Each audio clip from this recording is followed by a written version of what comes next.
ebele ya kolanda émission na bino autopsie ya mboka émission wapi bozo sepela nango émission wapi ezopesa bino actualité émission wapi ezolobela bino ba dossier oyo ezalaka sensible makambo oyo na ba émission mosusu soit na ba etando mosusu bazalaka vraiment na courage soit makasi ya kotraite yango te mais biso na nzela ya autopsie ya mboka tozwaka bongo bomengo ya ko traiter pe ko diffuser pour na bino ba actualité nyonso surtout pe ba dossier nyonso surtout oyo ezoleka à travers toutes les 26 provinces de la RDC et bongo topesi bino lisusu merci mingi na confiance oyo bozo tika te kopesa biso toza nani biso toza bongo ba présentateur ou soit ba animateur ya émission autopsie ya mboka na momesano boyebi que to présentaka yango soit na présentaka yango na mwana mboka Yula Omombo Pierre et Azanani, Yula Omombo Pierre Azali, éditeur du journal Libre Débat,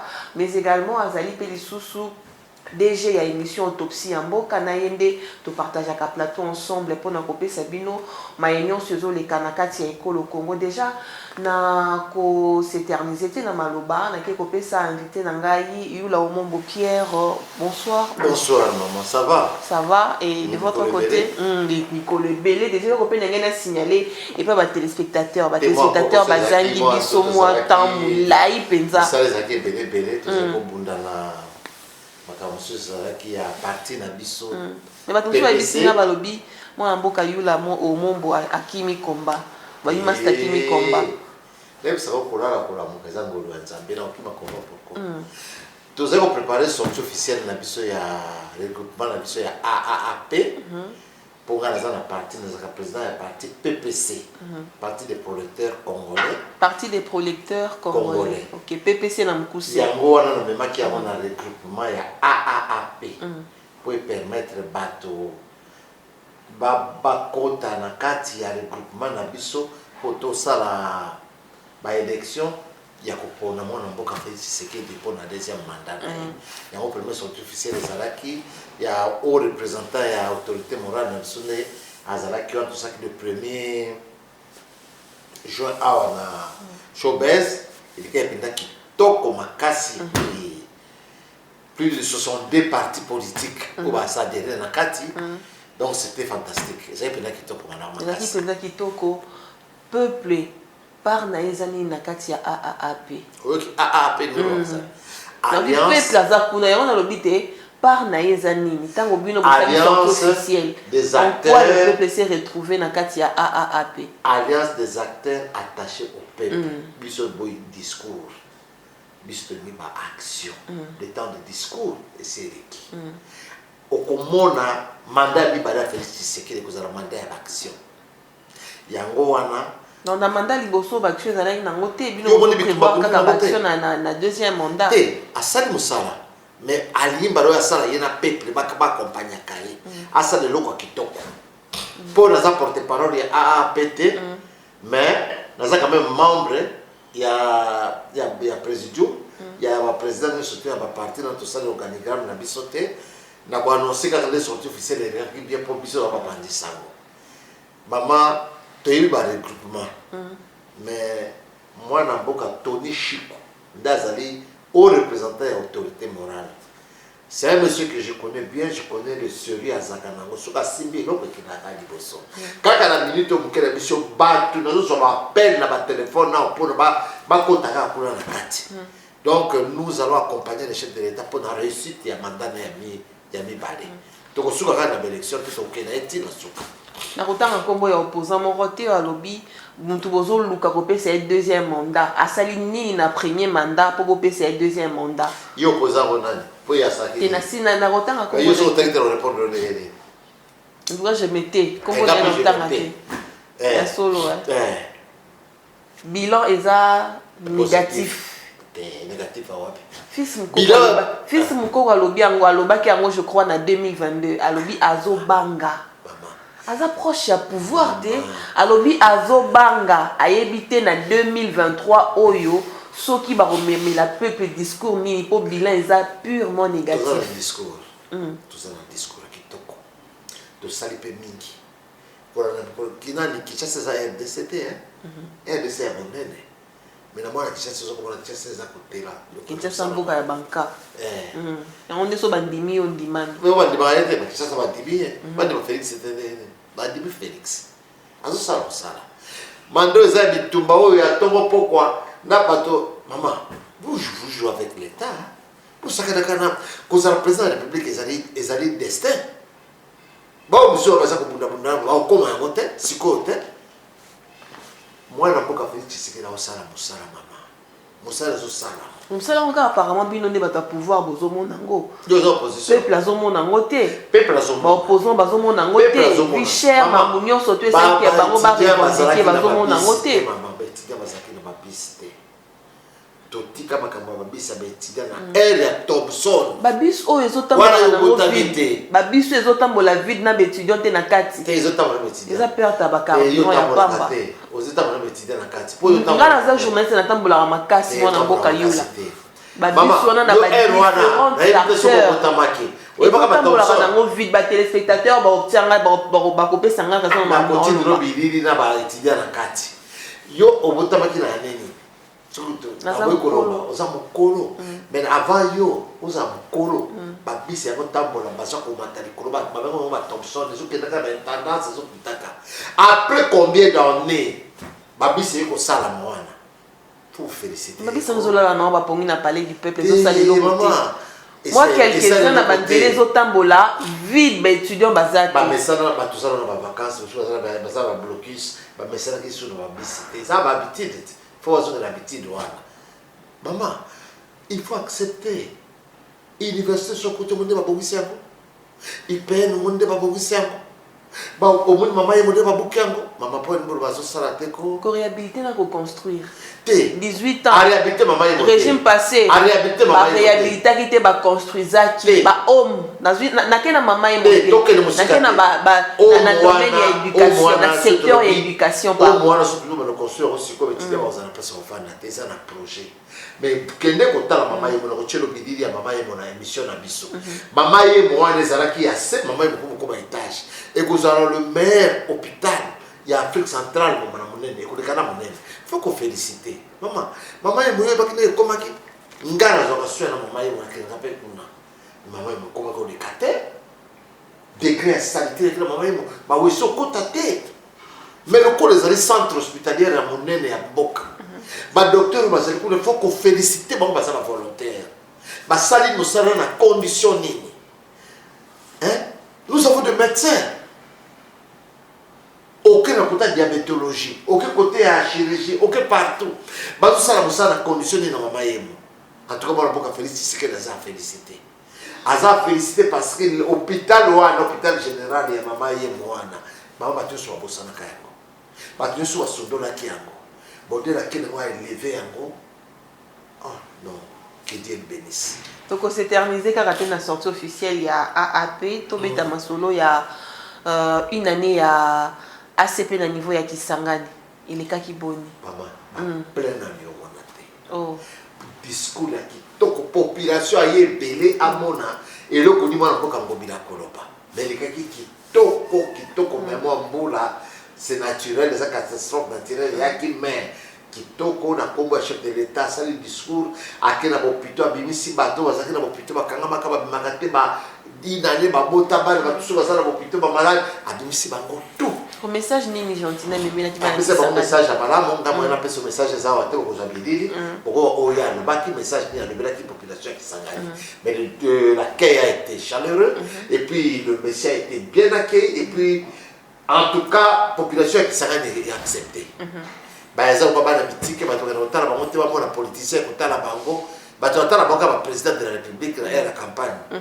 ba candidat président ba mutaza ko tala bango bato so ya kala mais siko bamona ke un gouverneur ville koto ya l'autorité morale parti politique pas kotala bango c'était vraiment une fierté pour eux lokwa tozo lobela Gentini Ngobila tobeta lisusu masolo ya Gentini Ngobila na Godin Mpoy babi o ba français baloba le torchon brûle entre Gentini et Godin Mpoy bazo wela nini concrètement bon ngana yebi mwana boka Godin Mpoy boete na peut-être ka baby na politique pasteur wana na yebi de wana te ngayo yo naza na témoignage mingi ya malamu mpona ye mais na kambo ndenge abebisi 9 lettres ekomi acharnement 9 lettres 9 lettres adressées par Gentini.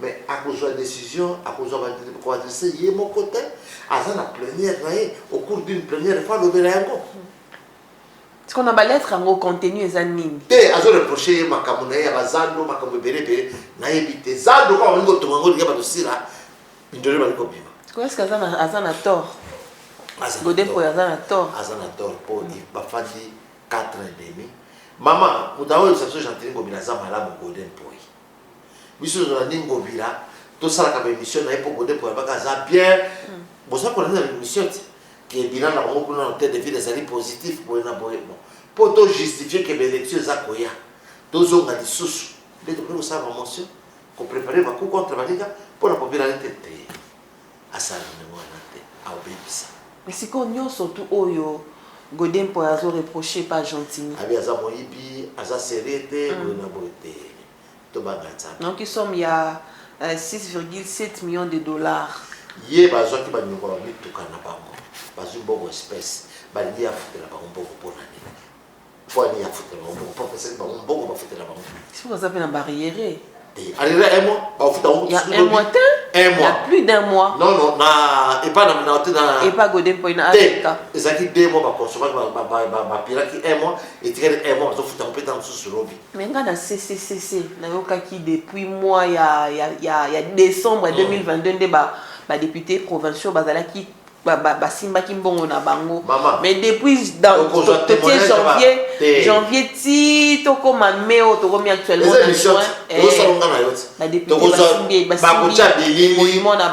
bakotya bilili bato ya érégie bokokamata député moko akolobela biso baza na nyongo ya combien na litige ya combien nyongo eza ya 1 mois eza kofutama mpe lobi bazwaki bacrédit ya mituka na bacrédit yango mituka bazopesana bango baespèce mpo bafuta mituka nango bafuti mituka te bale sikoyo balingi mwana mboka Gentini Ngobila nde afutela bango eza na baclose na bango close boni boni mbongo ya leta kosaka nango ndenge wana eza na baclose bo bango bakolamuka kaka boye mwana mboka ata yo moko balamuki kaka boye ya bon matin bakilikanisi ya koloba ke Gentini nde afutela bango mama ye azosala oye moko ese balingi nyonso bapesi ye nzela azosala oye moko il est minoritaire. C'est un pasteur que j'aime beaucoup. C'est un pasteur que j'ai beaucoup fréquenté. À côté de l'Ouengue, il y a des gens qui sont venus à Makababete. Il y a des gens qui ont 4 ans et demi.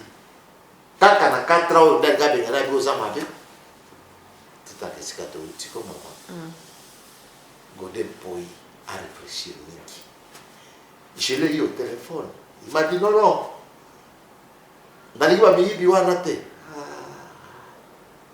Pourquoi tu peux insinuer sans preuve que Mazaba Miyibi? Non. Ngobila n'est pas éduqué comme ça. Godin Poi, c'est un intellectuel.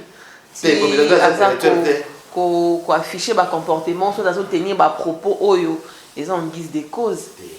Maman, cause moi, Zawana. Cause Zawana. Et ça va tout comme une fin à Nani. Faut battre. Maman, makambo ezebele, makambo ezebele. Zando wana, et bien il s'agit 300 conteneurs. Il y a un président assemblée, à cause du marché wana te, bah parce que marché à 300 conteneurs, à des douaniers. Wana ka Godin Poi pendant les Ngobila mabe, bah marché à combo la balabala nous surtout à Bandel, bah parce que yako. Wana ka mabe. Est-ce que ça ba tâche Ngobila zo pesa ye? Ba tâche te, ye mo ba zo senga ka ba pesa ye, ba pesa ye pe. Ça m'embête. Mais si quoi, je ne peux pas partenaire privé. Mais le président semble ça un droit que je peux pas avoir. Ça un droit créé par ONG comme la camarade. Puis combien on a combo naï. Surtout le tour en union surtout ma bé. Atika chanase. Achanase pour tout ma wana za pour président makasi. Toki na cessé moi na mboka Godin Poi auti na nkamba kuna pona koluka kaka ko meka ko fina kaka na cadre kaka ya koluka ko fina Gentini Ngobila. Ya non certes, ya pasteur, koluka so monsieur.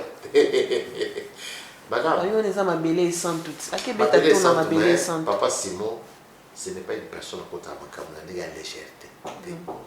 Simon, c'est un monsieur sérieux. C'est un révérend homme de Dieu très sérieux. akota kama kambu côté raté objet ya mission na yekuna na visite akuna ngana yo to yeba côté c'est un homme de Dieu ce qui va le fréquenter bandinga na kamba que le fréquenter ba mona ya ta pe vert maya produire ça quoi partie na pe ses affaires blanc d'aringité mais maya santo maya kamba est santo bon on peut dire qu'il est parti là-bas aller chercher non tout ça dans exécutif provincial, dans assemblée provinciale. Ça ne se gère pas par rapport aux spiritualités à Bato. Comme fréquentation depuis tous ces temps à ça, je ne sais pas pourquoi. Guerre et comme il y a gentil, il faut qu'il y ait un tour et pas papa Simon Kimban. Quand vous êtes dans il n'y a pas un sous roche, on a des français balobak. Ne vous en faites pas. Ngobila ne doit pas se laisser faire. Ngobila, c'est un monsieur, c'est un homme, il doit se battre. Matika asilisa zando naye elenge sezalaka ndenge ni mama banzela nyonso tubokota na bidili misala mboka Gentili Ngobila sali abi nzela elenge sawani ezalaka nango depuis ekufaka okomona na bidili ezalaki nzela te ata yo nonga tukoleka te ngala pwana kona koleka ndenge elengesa mabulu bakundi mabulu nde basali nzela place omondi basali boye nzela ekatani boye ezalaka ndenge mpona ba réhabilité to batongi nzela elenge. On a construit Elengesa, on n'a pas réhabilité. C'était il y avait pour pas de bateau hein moi la population basana moi confusion ba mso ba image ba mso ba construire Mathieu na ba image avant et après ba ko juger ba komoko ba to pe bonga folo ko peso sa to ko zanga na yo chef d'état zo kata banderole kuna akata riban pona nzela wana yo ko sa wana na kati. Vous savez que dans la vie, il faut accepter le combiné à Sali. Qui quitte, tu vois, les autres font parce qu'on va camper une mission où tu connais. Et ça qu'on fait, mais ça n'a quitté. Le premier gouverneur Ngobila, depuis 1960, c'est l'État. Le premier gouverneur a construit une zéla. Il y a ça plus de 20 km. C'est là qui puisse on appelle Zalara Nango Mwanamboka Yula. À l'époque, il y a Bamungulu Diaka. Zela Wani Zalara. Il y a des gens qui ont senti que tu n'as pas mis celui à Mungulu Diaka. Senti vous avez bilingué. Zela Wani Zalaka Misala Makate. Babimi Tukapele, Kaka à l'époque à Mungulu Diaka. Babangai Mwana. Kishasa mwana lemba mwana na kendaki moi investigation na mombele wana na koti na beki ko s'investir balobi nzela ezalaka na ngona époque mungulu diaka mitukele kaka le kaka awa ba transport e bandaki ko leka nango awa ezelo ba sikate lemba de quartier na ngai commune na ngai na koli na kenda kaza otanga na limete na malula wana tanga officiel na yebi nzela wana ya kikwiti mwana mboka Gentili Ngobila mtasali yango tout le makamakamu toki na pas été zonge pas l'éclairage public ezala été kolongwa ki di mettre ti aéroport ça la kate asali mosala asali bilembo belé kaka na suka oyo 4 ans et demi to combien on développe ki azamu to mabe même moi na boka connaître pour aider ça comme ça Gentili Ngobila c'est le meilleur gouverneur bilan na bako ezali bien et ça ka boite to banga tsambi ya mosala tsambi achana c'est ça c'est la to tika na combien de mois 8 mois bakende ba élection oya ko gagner batika zando sala bokata projet zando na nzela butika sisa zando ba mama bakota ba mama ba kolesa ba famille kolesa mibali kolesa bana ko faire retarder zando wana eza une manière te ya ko luka ko tia peuple le moko boye lokola 6 ans doté to pesa ye moins chance to voter lisusu soit to voter zando ne dépend pas de asili sa zando ba ça on a fond propre hôtel de ville pour féliciter bango parce qu'on construit zando ko la mall zando ya monene oya mokete ako sala misala mama na ebité na tangi ba lettre mona mboka ngole ko ya komi de retirer bino na bilili botanga ezali 9 lettres bakoko ko enchaîner les carrières différents contenus ou différents contenus mais répétition ezami na kati azala clair pour ça les ali nini azala clair wana azam moto mafandi na ye ndele bandele bisaki biso ko azama mabe ba changer gouvernement kana suka so changer gouvernement to gouvernement ça combien de mois ma pesa ya zawana sana intérim batalaka intérim yango bisama ndenge nini azana akoti sika ba dossier musu azana go na maîtrise te azana maîtrise de la buki ba barabara buki ba ndako bo na bo ba maîtrise musu ba dossier musu za faut je pesa yo temps et donc comment ça va koyo ko la te toti kanano vous savez hein, moi si c'était moi Pierre j'allais donner je suis député au parlement tout ça tout voté par président nous va comment on a 7 ans de mandat renouvelable une fois pour pas pesa ba dans na 14 ans ça la bilan na ba ça va la déranger 14 ans qui était mon amboka yola déjà ceux qui na 5 ans déjà ceux qui ont la volonté on a bolingo penza ya peuple pe ya mboka na yo ko ça pe marabu na 5 ans moi seulement il faut l'accès 2 ans pour 7 ans moi na boka kabela sala ki glissement baba ça c'est 2 ans il a des demi glissement ba kai kate ba kaka ata budabi na bakisi santa suka kokena kaka topesa ye temps topesa bango bilan modèle oyo bazolinga batungisa mwana moko angobila eza batika zando inachevé mabe basisa zando basisa mabalabala kishasa ekoma tendele eza bato balobaka lomongo ekoma peto kishasa efungwama siko banda kala oyo akangaka zando wana ntango moni oyo banda misala kaka na ntango oyo akangaka zando mpo mbongo oyo bayokanaki na bato baya kosala yango te mais amasser abandi kosangisa kwa moyo konzo azumwa iboke ya mbongo abi bon topesa kuna basala mosala nde babandi c'est un entrepreneur ayebi kaka donc kode po yalongo na l'esprit na ye ke badepute provinciaux bazokotela ye te tokutani na misato mine lelo baza contre ye makasi bazokamba eloko ndenge adestabilize régime na bango bafandaki na bango bien bazali na problème moko te conseil na kopesa ye aréfléchir non 5 facile fort avec kosala ndeko na ye mabe bazali kofanda lokola bandeko na stratégie nyonso to est ce que ye moto asalaka tu bone po yaleka président ya assemblée provinciale mwana mboka jatini ngobila président bone po ya bosala yango ta yebi yango bien bazalaki boyebo moko yango wana tokende na bokuse atika vraiment atika mwana mboka Jeanne Kawanda otatola ovanta bakuwes na ye bekwa na ye mais lelo aza libanda ya DGDA qu'est-ce qui n'a pas marché maman Jeanne Blandine Kawanda azali meilleur DG ya DGDA azwaki bon elle a fait des recettes Alain Tendai na Matadi asali recettes na Lubumbashi René Kala asali recettes na Kinville Tidani Kankutambo asali recettes partout la maman a fait 108%.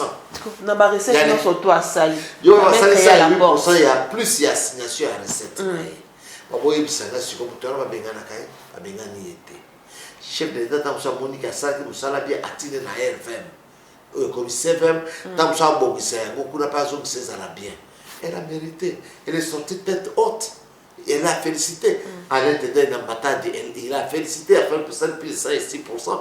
Il y a assignation on appelle ça na Katanga il a fait aussi plus d'assignation Bandundu Lubumbashi et Bandundu partout basali bien maman na bibi tête haute vraiment mwana mboka yula tolobaka awa na compte ya autopsie ya mboka ba dossier mususu lobamaka na CC biso tomatisaka ngo likolo na ba CC tozoyoka maman Jeanne Kawanda azalaki coopérative te yango wana le président de la République a ici à mettre ye nanu libanda ya DGDA po azalaki coopérative te na ba collaborateur na ye bon maman Jeanne Kawanda elle est d'une école ya logique école ilingaka salité te elingi nouvelle citoyenneté salama na vie ya bato changement de mentalité bato bacomprendre ye te bato na biso balingi légèreté ata déjà fandi na bureau komisio kwa moninga nekotala ye ata déjà fandi na bureau tindele texto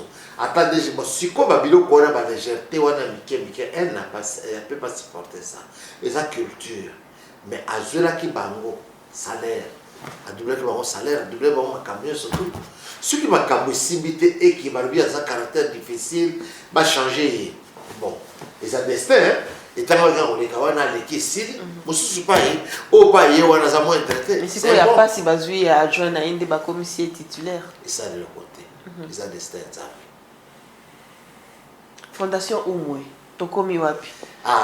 Candidature ya ba miss, ba recrutement, ba casting, nyonso tu wana Fondation Umwe pour les comptes ya Miss Indépendance.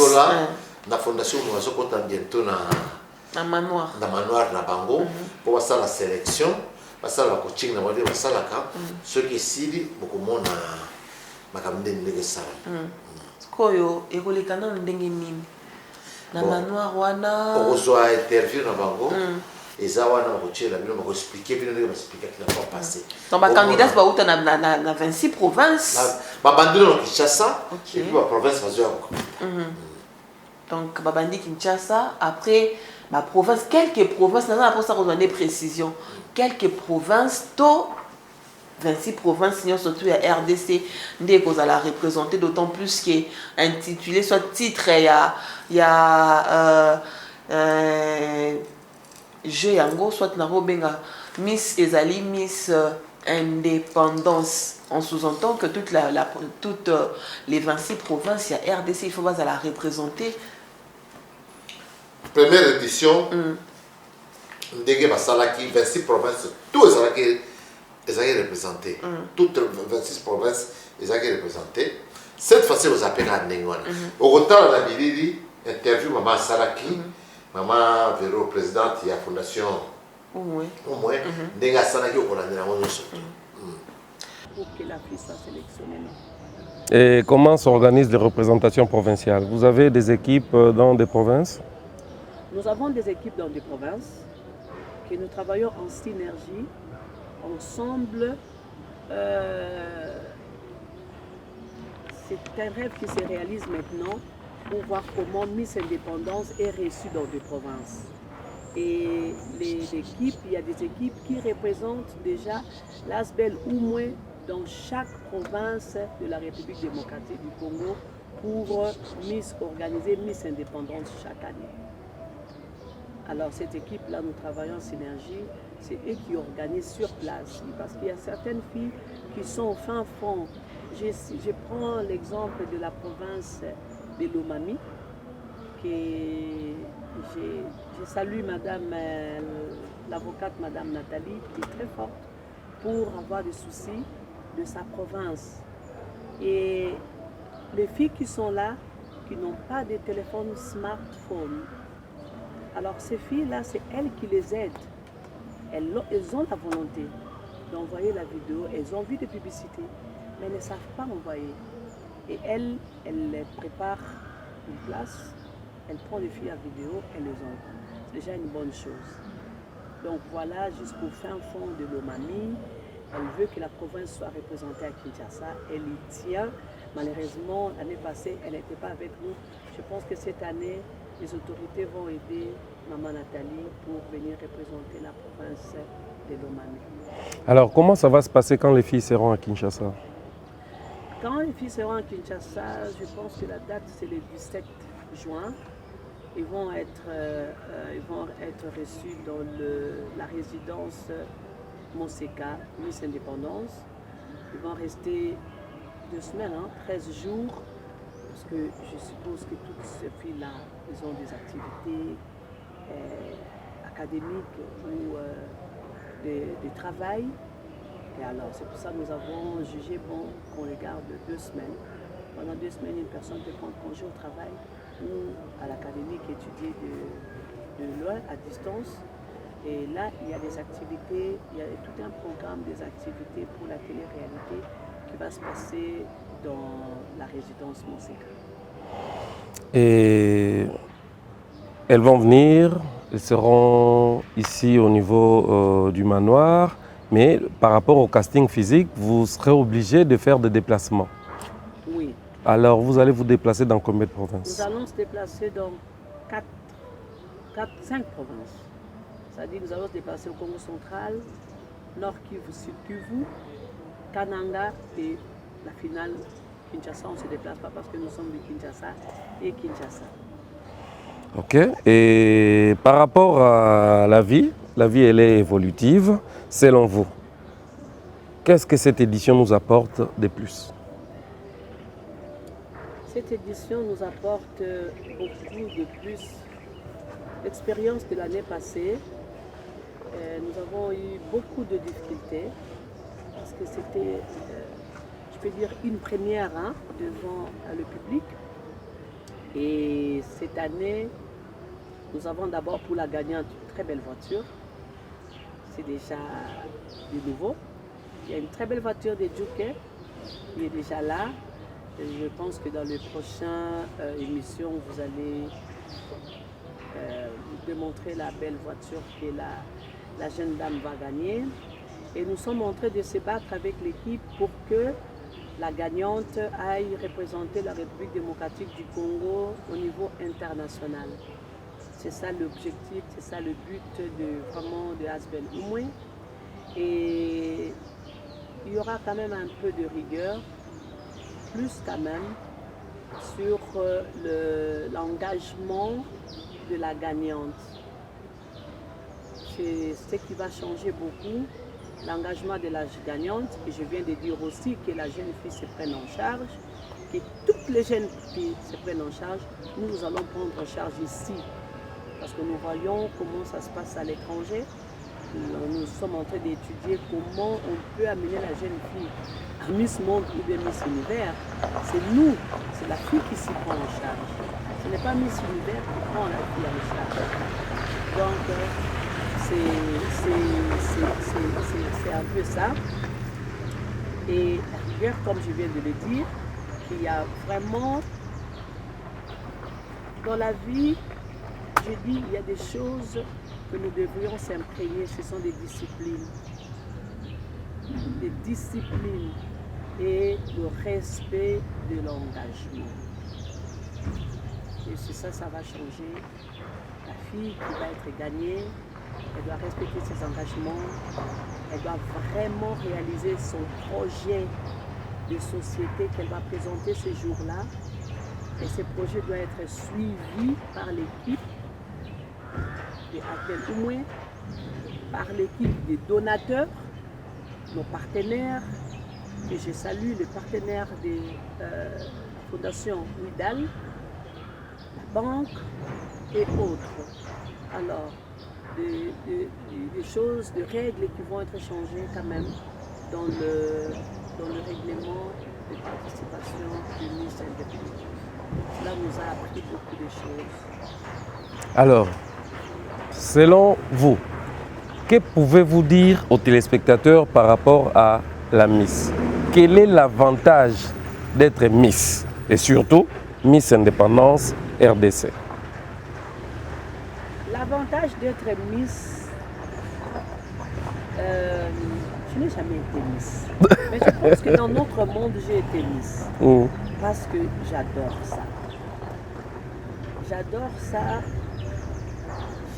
J'aime montrer la beauté qui est cachée à l'intérieur de quelqu'un. Ce n'est pas beauté extérieure. C'est vrai, une Miss, c'est l'extérieur, c'est cette silhouette qu'on voit chez les jeunes dames. Mais à part cette silhouette, il y a toujours quelque chose que Dieu a mis en quelqu'un qui est caché. Et cet talent-là que Asbel Oumoué veut montrer. L'objectif d'Asbel Oumoué, c'est de sortir ceux qui sont dans l'ombre, dans la lumière.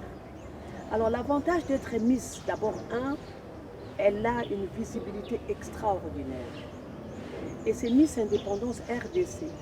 Et cette visibilité, c'est sa beauté. Et c'est la beauté de notre République démocratique du Congo. C'est ce qu'elle va faire montrer à travers sa beauté. Elle va parler de la beauté de la République. Elle va parler de la richesse de la beauté, de la richesse que la République démocratique du Congo contient, que tout le monde même en parle. Et c'est ça. Et il y a beaucoup de messages clés que la Miss peut apporter pour notre beau pays. Et cet encadrement qu'elle peut avoir tout autour d'elle, cette autorité qu'elle a, et je pense que c'est vraiment ça l'avantage d'être Miss. Et surtout Miss Indépendance, comme je viens de parler de la beauté de notre beau pays, le tourisme de notre beau pays. Qu'est-ce que nous avions à montrer? C'est vraiment dommage que je fais appel encore à nos compagnies d'aviation de nous accompagner. Parce que nous avons un très, très beau pays et si grand. La Fondation Oumoué et Asbel Oumoué n'a pas les fonds pour se déplacer, faire montrer le beau pays que nous avons. Et j'ai fait appel à nos autorités, à nos partenaires des aviations, s'ils peuvent nous accompagner sur ça. Ça sera une très bonne chose. Peut-être dans l'édition prochaine, ou encore cette édition, il n'est pas encore trop tard, parce qu'il y a tout un programme que nous pouvions faire avec le FI pour montrer notre beau pays. Mais nous pouvons comme ça pas se déplacer, parce que c'est trop difficile pour déplacer 26 filles et avec toute une équipe, c'est à peu près 50 personnes.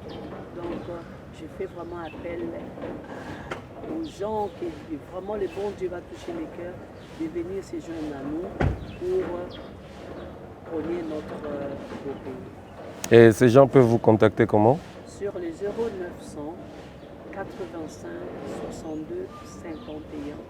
Je répète encore 0900 85 62 51. S'il vous plaît, nous n'avons plus Miss Congo pour le moment. Comment pourriez-nous montrer la beauté de la République démocratique du Congo à travers la beauté de la femme? Par la beauté de la République démocratique du Congo, vous vous appuyez sur quel aspect? La beauté de la femme, l'aspect environnemental, l'aspect touristique, l'aspect... Vous vous appuyez vraiment... Le concours s'appuie exactement de quel côté? Je m'appuie sur le côté environnement. L'environnement. L'environnement, c'est moi, l'environnement, c'est toi. L'environnement, c'est nos amis. Regardez l'autre beau jardin, c'est l'environnement. C'est quoi l'apport de la jeune fille sur l'environnement de la République démocratique du Congo? Je vois Madame la ministre, Maman Eve Bazaïba, qui fait publicité. Comment trier nos poubelles dans nos propres maisons? Que je salue, maman. Est-ce que c'est imprégné dans l'université, dans nos maisons, dans nos vies quotidiennes? L'environnement, c'est déjà le tourisme. Ce n'est pas des choses différentes. L'environnement, le tourisme, comment on peut voir le beau pays si l'environnement n'est pas associé à ça? Donc c'est ça, comme on dit, éduquer une femme, c'est éduquer toute une nation. Moi, si tu as la tala ya Congo, moi, si tu as la tala ya Nyonso, moi, si tu as la tala ya Ndako, moi, si tu as la tala ya Makamwe Belé. Alors, j'ai vraiment, comme vous m'avez demandé des changements, il y aura vraiment des changements pratiques sur l'environnement de notre pays. Alors, vous parlez de votre expérience, vous parlez de l'organisation de cette édition 2023 et à vous entendre parler, vous tenez à ce que cela continue. Que gagne l'organisation dans tout ça? Daniel Safou, il a auditionné les lots au niveau de l'Assemblée nationale. Alors, il y a beaucoup crucifié vérité. Vous m'écoutez, moi, à la crucifier qui a crucifié vérité. Bon, il a assumé, hein. C'est un homme. C'est qu'il a tenu des propos qui sont maladroits. Ça a permettre habillement, dans la clandestinité, à se présenter comme un homme. On dit, mais il va condamné par défaut. On dit, il est coupable. C'est ça un homme d'État. Ce qu'on a battu, c'est que le Kimi, Azali Banda Yamboka, est-ce que c'est vrai, tout ça qui n'aura pas rumeur des malades qui vont circuler. C'est un bon banda qui manque. Un bon banda qui a kin, ah mais Azali est banda té. Si quoi à Kenya, on va comme au Brazza. Brazzaville. Ce sont des rumeurs, maman. Il était ici, il s'est présenté dans la commission, va attendre, d'habiter sur Azongindaku, je ne sais pas. Azongindaku. Commission au Kenya, madame petit va dans la salle. Pour flagrant, c'est qu'il déjà. Sur les cas, les mêmes jours, on va quand qui est décembre. Mais le rôle de qui moi, mais qu'on a flagrant, c'est qu'il faut se voir même en plénière. Plénière, il faut se appeler ça à vie. Ce n'est pas facile que ma député va livrer des connaissances. Il est très intelligent, sauf que incitation à la haine tribale est une infraction pénale. Bateau yo na population oyo zoloka ba attaquer. Bako mona na nzela bako menacer kutu ko bomba ya ba bomba ils vont ba protéger. Mais à sa député akangana no rolemo. Muluba.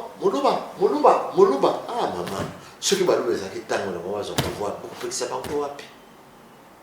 Et là on a ça la révélation Mobutu était président de la République. Il a utilisé que les Kassaïens comme directeur de cabinet, premier ministre, parce qu'il a trouvé des gens intelligents. Kassaï Bandou. Balobiti que la province de Soubaza Mayerete. Makuta qui n'a quand même intelligence dans Kassaï. C'est le même Kassaï là que le Félix est arrivé. Kabila est arrivé tout d'abord, le père. Kabila le fils a utilisé Kakabango. Balumano, Bachio Kitondo, professeur oyo bakasai pele surtout akengo wadondo yanga kasai za mugana mais tangu Kabila iwana tangu Kabila Mobutu batizaki wana balubate mais tangu ye président Kabila ayekuna ne Tshisekedi utiliser bango po za mayele tribalisme siko asala nini batona baza expertise batona baza intelligence kwa bato mosusu pe soit utiliser ba basala mabe disumu kapo abotami mboka moko te tuti ke loko wana ya moluba kanga moluba beta moluba ce n'est pas bon donc se fragiliser biso moko. Salomon Escadela, conseiller à mon mboka Moïse Katumbi aux arrêts depuis le 30 mai. Aujourd'hui je viens de dire dans ma réseau que ba samisa qui est bazuba qualification ba déceler infraction à commettre. Incitation militaire de commettre des actes hors leur service, c'est une infraction pénale. Port d'armes, nous avons un côté, nous avons militaires qui ont armes, à sécuriser, à outil na bataillon. Et puis il y a des choses sur le cas qui s'allie, makamutali, détournement sur le bloc connu. De lui-même port d'armes ça na côté incitation basala infraction ya sali na tanya ngolo longa besili pour renverser pouvoir en place aussi ba cité pe na ba greffe wana na ba greffe wana et ça moi pasi mama alonga na monoko ya nguba lelo na lobi ndenge ba kangi wana ko tuki ba fe wana za réel ezali punissable. Il n'a pas d'immunité.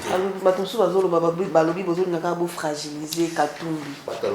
Bozo banga Katumbi. Katumbi a sali pouvoir ni. Po bozo banga y makasi. Il doit fragiliser nani mabe. Au moins apparemment ya banani na biso de tambolaka. Soki yo mutu ozali na comment vous appelez ça? Aux ana infraction commettre ndengwana aux ana immunité te faut banque. On peut te prendre à tout moment. Ezalaye ezana Moïse Katumbi ne bazana immunité te. Ya bien le kola Kentucky mais makani Salomon. Mais makambo akute pas Salomon sur les choses au monde réseaux sociaux c'est qu'il est dangereux. Bakuti biloko ba téléphone bakuti ba numéro ya mamonga chuchu bakuti makambo ya donc c'est sale. Ce qu'on a renversé peut pouvoir en place en haut. Quand on a moins revolver, on a tiré mon pandina qu'on renverser. Yo bien un moins revolver. Regardez les anciens comment on a mis ça et aussi ça va te bonne boca. Te béré. Yo bien un moins mais ça revolver va te béré aussi là. Tu peux essayer ma cassia. Yandingo na te Salomon azana bunga. Moïse Katumbi asundoli mukeba ina safu azosambela kaka Salomon. Ça va conseiller na bon ba o wana ba mekanaye wana ba mekanaye ba jeune batalaka surtout zokende Salomon ça to que doit te kusuka wapi to komi vraiment na suka ya émission na biso ya mokolo ya lelo mais en quelques mots poto clôturer soit to clore complètement pardon émission na biso ya poko ya lelo autopsie ya mboka mwana mboka yula ce qui kopesa biso moi liloba par rapport ya ba sujet auto tu kolobela awa ce qui peut être makambo soso koka ki koloba kolobi yango te occasion yango epesa melio o luka vraiment s'exprimer à cœur ouvert. Les années makambo ya onatra. Nege musale zo tamu na malamu. Makambo ya ba grève ya régie financière. Na mwana mboka Lucien Ekofo ko ba nommé sika DG ya DGRAD. Na mwana mboka KBC. Na félicitations mingi na bango bokomona ba CV na bango bokomona ba parcours na bango. Donc DGDA bimi orpheline te po ezali régie. Et zuka ka moto ya malamu. Ekofo Lucien pe bimi la sala ke mosala na malamu na Sonas. Dieu l'a élevé, châtier dans DGRAD, donc cela veut dire que la régie, ils n'ont pas cité, ils ont aucun malamu, AAP, ils ont aucun malamu, PPCP, ils ont aucun malamu, beaucoup vivre ma plateforme de l'Ezalaka. Donc, il y a Félix Tshisekedi, le mandat, ils ont rassuré, deuxième mandat sans problème. Merci mon amboka yula omombo na maloba na yo ndeto sukisi vraiment autopsie ya mboka ya mokolo ya lelo. Merci na bino pe besoin ki libako ya kolanda biso bo continuer toujours kopesa biso confiance. J'espère que vous allez déçuter et tokutani bongo na mikolo mizali ko ya mwana mboka yula omombo. Merci maman Charlène. Merci beaucoup. Au revoir.